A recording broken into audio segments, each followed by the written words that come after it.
selaku moderator mengucapkan terima kasih atas kedatangan Bapak Ibu yang telah ikut berpartisipasi dalam kegiatan Guru Penggerak angkatan ke-9. Semoga kedepannya Bapak dari Guru juga ikut dalam kegiatan Guru Penggerak dan kita secara bersama-sama mengembangkan serta mewujudkan karakter sekolah kita menjadi karakter profil pelajar Pancasila. Salawat serta salam tetap dicurahkan kepada junjungan kita Nabi Muhammad SAW. Bapak Ibu yang satu ini kami hormati, baiklah langsung saja di sini saya sebagai moderator memandu acara yang berkaitan dengan budaya positif yang akan disampaikan dari hormat Ibu Asia Raya CGP Angkatan 9 Angkatan Tinggal. Pada Ibu Asia Raya saya silakan untuk mempresentasikan budaya positif CGP Angkatan 9 kepada Bapak. Baik, assalamualaikum warahmatullahi wabarakatuh. Waalaikumsalam. Terima kasih atas waktu yang telah diberikan Bapak Ibu. Terima kasih kami ucapkan yang telah hadir pada hari ini, telah memberi dukungan kepada kami yaitu Guru Penggerak. Tapi kita berharap nanti Bapak Ibu juga mengikuti acara program Guru Penggerak ini, karena program ini sungguh program yang luar biasa, yaitu program yang sangat bagus dalam segi pendidikan. Apalagi kita merupakan aset anak bangsa. Kita sebagai guru merupakan aset anak bangsa. Tentunya pasti kita ada ya dalam program ini ada kepentingan untuk mempelajari dan terus belajar dan belajar semuanya. Di sini kami akan menyampaikan yaitu berbagi tentang budaya positif di sekolah. Nah, di sini kita perhatikan bersama bahwa seorang guru yang baik harus memiliki kemampuan dalam mewujudkan budaya positif di sekolahnya. Ya, terus budaya positif di sini yaitu tersebut dapat ya menerapkan konsep-konsep ini seperti disiplin positif, posisi kontrol, segitiga, restitusi. Dalam mana kita menangani kasus, otomatis siswa kita mempunyai latar belakang yang berbeda, kebudayaan berbeda, rumah tangga yang berbeda-beda, lingkungan berbeda, otomatis cara penyelesaian dalam siswa kita yang menggunakan segitiga itu sangat pas ya dalam hal ini. Selanjutnya yaitu ya cara penerapan disiplin positif di sekolah. Bapak Ibu, yaitu cara penerapan disiplin yang mengajarkan anak yaitu bertanggung jawab, menunjukkan kesadaran diri berdasarkan nilai-nilai kebajikan, dapat membuat murid memahami dan menyadari berdasarkan motivasi internal, bukan akibat paksaan atau pujian ataupun penghargaan dari kita seorang guru. Jadi setelah kita belajar dari model ini ternyata memberi penghargaan, memberi berupa mata kado, ternyata tidak bagus kita mempelajari untuk siswa. Nanti siswa kita akan kalau kita beri penghargaan berupa kado atau itu, dia akan tergantung dengan hal yang seperti itu ya, berharap dengan kado-kado tersebut. Jadi membuat siswa kita tidak mandiri. Berarti dia berharap kado dari kita nanti. Jadi bagaimana kita seorang guru menimbulkan kesadaran kepada peserta didik kita supaya peserta didik kita termotivasi bahwa pelajaran itu merupakan suatu kebutuhan bagi peserta didik kita. Begitu Bapak Ibu. Ya. Terus di sini ada lagi ya Bapak Ibu, yaitu ya motivasi perilaku manusia. Nah, di sini kami sampaikan bahwa motivasi dari perilaku manusia itu satu, untuk menghindari ketidaknyamanan hukuman. Nah, ini ya. Yang kedua, untuk menjadikan orang yang ingin mereka inginkan. Ya. Ini. Yang ketiga, yang kedua itu untuk mendapatkan imbalan penghargaan dari orang lain. Yang ketiga, untuk menjadi orang yang mereka inginkan, dan yang keempat untuk menghargai dirinya sendiri dan nilai-nilai yang mereka percayai ya. Itu.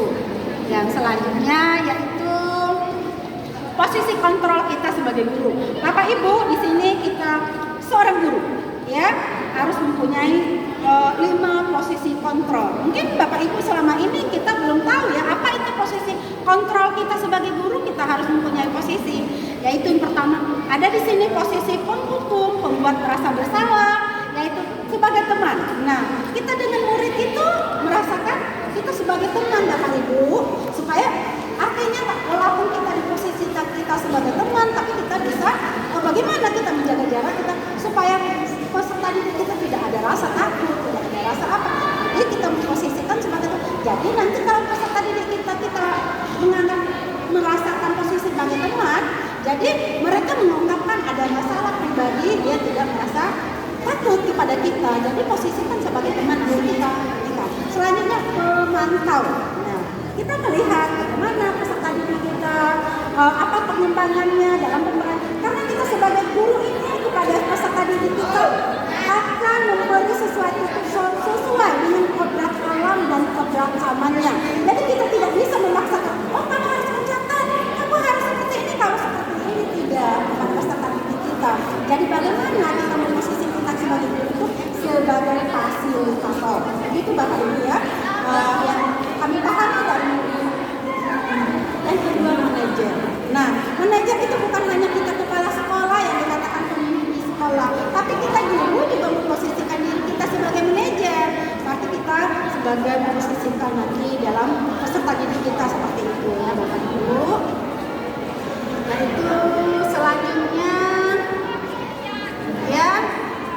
Nah di sini ada yang dipahami kita pelajari dari pemikiran dari pihak dan negara.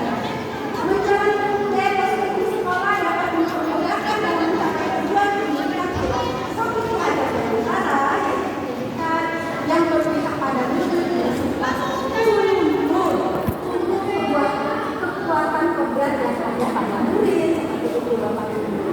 Terus ya, dimana seperti kita sekolah kita bahkan sudah ya menerapkan budaya positif seperti kita salaman menyambut peserta didik kita di depan.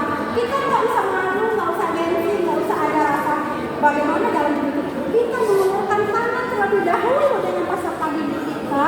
Itu merupakan dari diri kita. Nggak masalah. Oh, kok siswaku aku yang duluan tidak? Kita nggak apa-apa mengulurkan tangan. Misal kita seorang guru, sesama guru dia kecil dari kita, nggak apa-apa kita ketemu salaman mengulurkan tangan terlebih dahulu. Itu berarti kita sudah melatih diri kita menerapkan budaya positif dalam diri kita. Jadi budaya positif ini kalau kita tanya bukan aturan, tetapi budaya positif ini adalah bagaimana kita membudayakan hal kebaikan atau kebaikan kepada peserta didik kita, begitu Bapak Ibu. Ya, disinilah yang kita bisa pahami dari guru pembela ini. Nanti kalau Bapak Ibu sudah mengikuti, dia harus memotivasi dan mengikuti dalam guru pembela ini. Dan guru pembela ini banyak hal yang harus kita pelajari. Tidak saya merasa sudah 44 bahkan 15 sudah 15 tahun saya merasa banyak sekali kekurangan. Semakin belajar semakin kurang, semakin belajar semakin kurang. Ternyata selama ini apa yang saya lakukan kepada peserta didik saya merasa menyesal Bapak Ibu. Bagaimana anak-anak kita sebagai guru itu merupakan sebagai penghukum. Sebenarnya kita guru tidak penghukum, karena sepatumu besar kita sering ya. Kenapa kelamatan? Dan dia benar kita cari dari waktu identitasnya apa alasannya. Karena kita gurunya ego, tidak tahu. Ini kan peraturan sekolah. Itu ya sering kita inginkan. Jadi kita tuh seolah penghukum. Kita harus memposisikan kita bagaimana. Ya. Terus, nah seorang guru dalam memposisikan budaya positif itu harus memiliki budaya yang kita kami pahami ya. Tapi keluar dari guru lain kita berpihak kepada peserta didik, terus mandiri dan kolaboratif dan inovatif. Ya berpihak kepada peserta didik bagaimana? Ya kita bagaimana mengajarkan jangan pokoknya dicatat, pokoknya harus selesai kita tahu. Nah kita harus mengayomi bagaimana peserta didik kita apa kemauannya.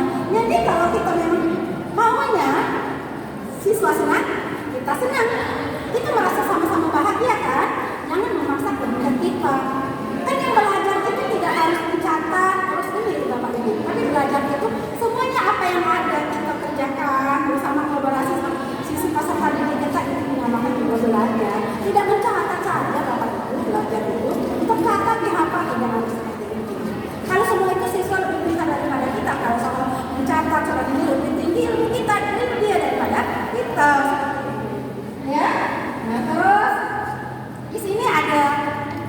tonton tentang video tentang budaya positif ya. Nanti kita lihat apa yang harus kita terapkan dari budaya positif di sini ya. Nah, ini kita saksikan bersama tentang ya video tentang budaya positif.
Kedua, kebutuhan untuk merasa diterima, ya.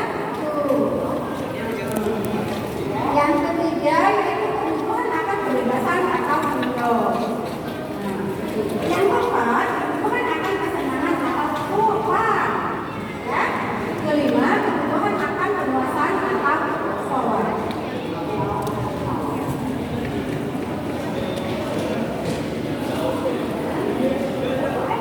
Kebutuhan dasar yang pertama adalah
kebebasan mereka.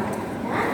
Pembelajaran menurut diferensiasi, di mana guru menyediakan beberapa jenis tugas yang diberikan oleh murid. Itu pelajaran yang menarik supaya peserta didik kita tidak bosan.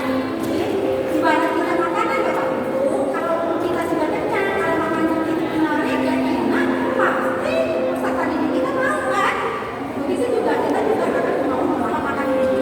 Begitu juga peserta melakukan hal panas, melakukan terakhir. Kalau sajian dari kita banyak, peserta didik kita bisa menerima.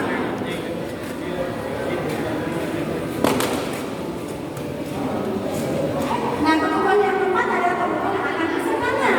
Murid kita juga akan senang. Ya, bayangkan Bapak Ibu hidup tanpa rasa senang atau tanpa pendidikan. Nah, ya. Kebutuhan akan kesenangan dengan belajar. Dan bahas peserta didik kita belajar dengan senang. Jangan sepelekan kebutuhan murid kita untuk merasa senang. Sebagai guru, jangan ragu-ragu. Dengan sengaja memasukkan kegiatan yang menyenangkan di dalam kelas. Namun murid membutuhkan rasa kesenangan yang tinggi, ingin menikmati apa yang mereka lakukan. Ya.